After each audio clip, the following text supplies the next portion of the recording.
My sugar babies are doing fantastic. My black diamond watermelons that I'm growing in containers are ready to be hand pollinated. So I just wanted to show you all what I'm getting ready to do to hand pollinate those. But let's take a look at these sugar babies. This is one. Look at that sugar baby. Yeah, baby. Look at that sugar baby. Ain't it looking good? Yes. And here is the other one. It's sitting on my wrought iron table, so I have it on a bed of straw so the table won't burn it. But look at that sugar baby. Ain't it looking good, y'all? These are all in containers, see? Let's follow the vine. See? Let's follow the vine. All right, there's the main container.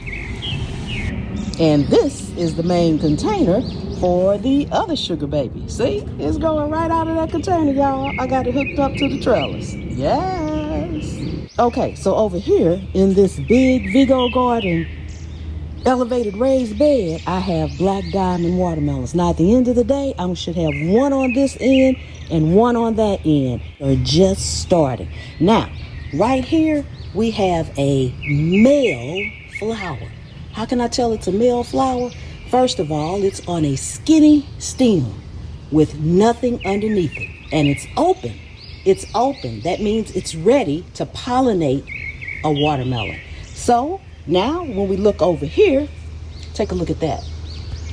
That is a female one because you see that little fuzzy watermelon underneath it? It's attached. Right below it is a male. So I can take this male, hand pollinate it.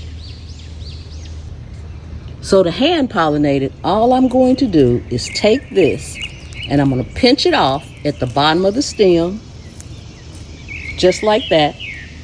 And I'm going to carry it over to this one. And we're going to just have a little get together right here, just like that.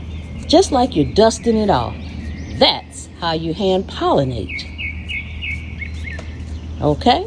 So I will do that for a couple of them. And you see that one right there. You see the tip is brown and shriveled up? That means that the plant itself has aborted it because it did not get pollinated. If a female flower is open like this on the black diamond watermelons or the watermelons, and it's not pollinated in 24 hours, then it does that.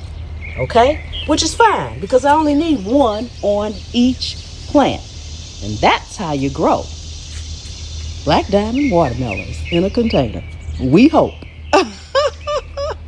I'm Pam. This is Zone 8A. And anywhere you can sit a pot, you can grow a plant.